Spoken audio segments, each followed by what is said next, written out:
ರಾಜ್ಯ ಬಜೆಟ್ನಲ್ಲಿ ಜಿಲ್ಲೆಗೆ ವಿಶೇಷ ಪ್ಯಾಕೇಜ್ ಘೋಷಿಸುವಂತೆ ಒತ್ತಾಯಿಸಿ ತಮಟೆ ಚಳವಳಿ ಜಿಲ್ಲೆಯ ಅಭಿವೃದ್ಧಿಗೆ 5,000 ಕೋಟಿ ಪ್ಯಾಕೇಜ್ ಘೋಷಿಸಲು ಶ್ರೀನಿವಾಸ್ ಗೌಡ ಆಗ್ರಹ. ಚಾಮರಾಜನಗರ ರಾಜ್ಯ ಸರ್ಕಾರ ಆಯವ್ಯಯದಲ್ಲಿ ಜಿಲ್ಲೆಗೆ ವಿಶೇಷ ಪ್ಯಾಕೇಜ್ ಘೋಷಿಸಬೇಕು ಎಂದು ಒತ್ತಾಯಿಸಿ ಕರ್ನಾಟಕ ಸೇನಾಪಡೆಯ ವತಿಯಿಂದ ನಗರದಲ್ಲಿ ತಮಟೆ ಚಳವಳಿ ನಡೆಸಲಾಯಿತು.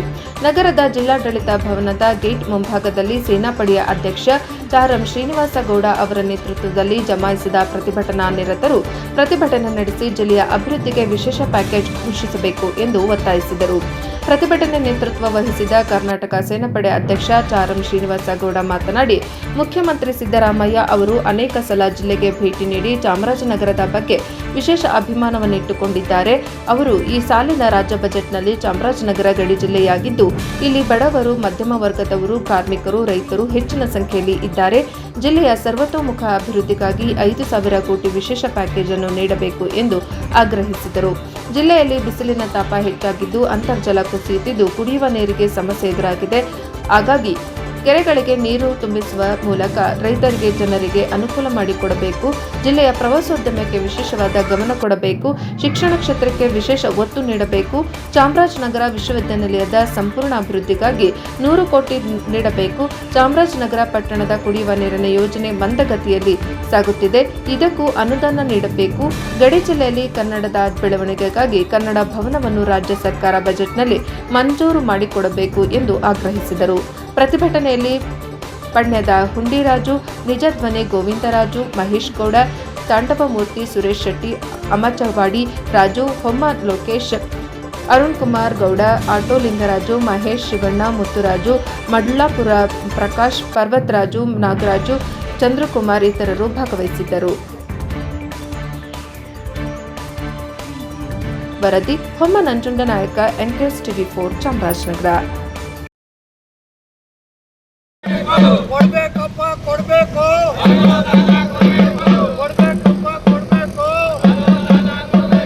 ಚಾಮರಾಜನಗರಕ್ಕೆ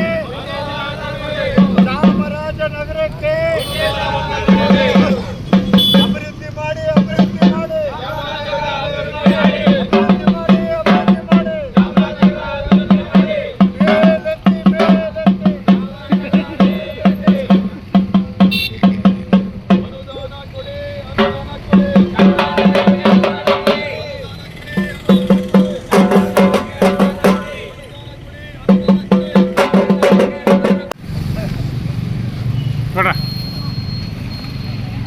ಈ ಸಾಲಿನ ರಾಜ್ಯ ಬಜೆಟ್ ಮುಂದಿನ ತಿಂಗಳು ಪ್ರಾರಂಭ ಆಗ್ತಾ ಇದೆ.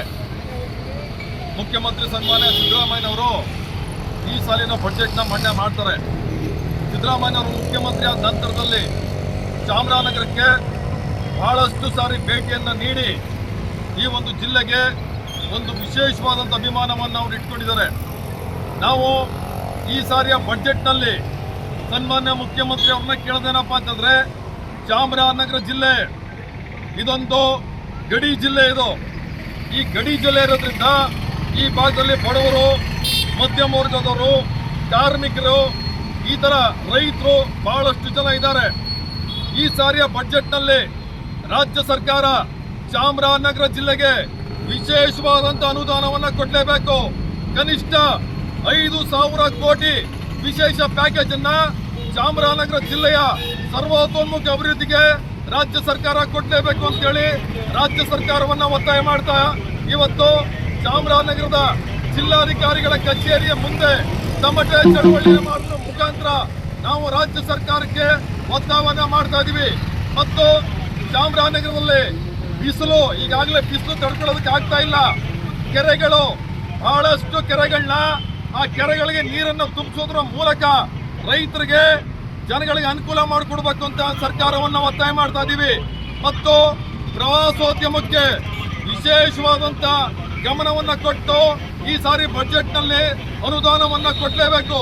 ಮತ್ತು ಬಹಳ ವಿಶೇಷವಾಗಿ ಶಿಕ್ಷಣ ಕ್ಷೇತ್ರಕ್ಕೆ ಚಾಮರಾಜನಗರದಲ್ಲಿ ಒಂದು ವಿಶ್ವವಿದ್ಯಾಲಯ ಇದೆ. ಈ ವಿಶ್ವವಿದ್ಯಾಲಯ ಹೆಸರಿಗೆ ಮಾತ್ರ ವಿಶ್ವವಿದ್ಯಾಲಯ ಇದೆ, ಆದರೆ ಸರ್ಕಾರ ಈ ವಿಶ್ವವಿದ್ಯಾಲಯಕ್ಕೆ ಕೊಡಬೇಕಾದಂತ ಯಾವುದೇ ಸಹಕಾರ ಆಗಲಿ, ಅನುದಾನ ಆಗಲಿ, ಏನನ್ನು ಸಹ ಇದುವರೆಗೆ ಕೊಡ್ತಾ ಇಲ್ಲ. ಇದು ನಿಜವಾಗ್ಲೂ ಅತ್ಯಂತ ನೋವಿನ ಸಂಗತಿ.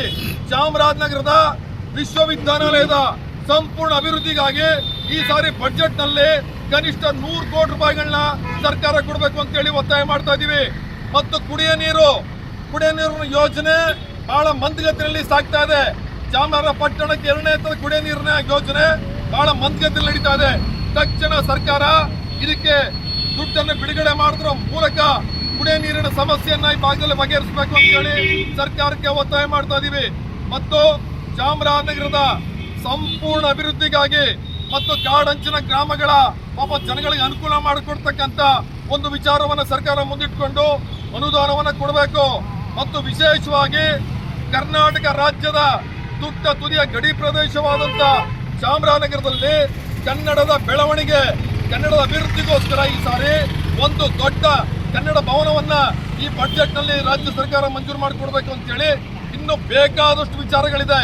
ರಸ್ತೆ, ಕುಡಿಯ ನೀರು, ರೈತರದು ಮತ್ತು ವಿದ್ಯಾರ್ಥಿಗಳದು, ಪ್ರವಾಸೋದ್ಯಮ ಮತ್ತು ಉದ್ಯೋಗ, ಈ ತರ ಇನ್ನು ಬಹಳಷ್ಟು ಕ್ಷೇತ್ರಗಳಿಗೆ ಈ ಸರ್ಕಾರಿ ಆಸ್ಪತ್ರೆ, ಈ ರೀತಿ ಆರೋಗ್ಯ, ಈ ರೀತಿಯ ಬಹಳಷ್ಟು ವಿಚಾರಗಳನ್ನ ರಾಜ್ಯ ಸರ್ಕಾರ ಈ ಸಾರಿ ಇಟ್ಕೊಂಡು ಈ ಸಾರಿ ಬಜೆಟ್ ನಲ್ಲಿ ಚಾಮರಾಜನಗರಕ್ಕೆ ವಿಶೇಷವಾದಂತಹ ಪ್ಯಾಕೇಜ್ ಅನ್ನ ಕೊಡುವುದರ ಮೂಲಕ ಈ ಜಿಲ್ಲೆಯನ್ನ ಉದ್ಧಾರ ಮಾಡಬೇಕಂತೇಳಿ ಮುಖ್ಯಮಂತ್ರಿಗಳಿಗೆ ಒತ್ತಾಯ ಮಾಡ್ತಾ ಇದೀವಿ. ನೀವು ಚಾಮರಾಜನಗರಕ್ಕೆ ಬರ್ತೀರಿ, ಹೋಗ್ತೀರಿ, ಸಂತೋಷ. ಆದ್ರೆ ಬರೀ ಬಂದು ಹೋಗೋದ್ರಿಂದ ಏನು ಸಮಸ್ಯೆ ಬಗೆಹರಿದಿಲ್ಲ. ನೀವು ನಿಜವಾಗ್ಲೂ ಈ ಜಿಲ್ಲೆ ಬಗ್ಗೆ ಮುಖ್ಯಮಂತ್ರಿಗಳಿಗೆ ಪ್ರೀತಿ ಇದ್ರೆ ನೀವು ವಿಶೇಷವಾದಂತ ಅನುದಾನವನ್ನು ಕೊಡೋದ್ರ ಮೂಲಕ ಈ ಜಿಲ್ಲೆಯನ್ನ ನೀವು ಉದ್ಧಾರ ಮಾಡಬೇಕು ಅಂತ ಹೇಳಿ ಈ ಸಂದರ್ಭದಲ್ಲಿ ಒತ್ತಾಯ ಮಾಡ್ತಾ ಇದೀವಿ.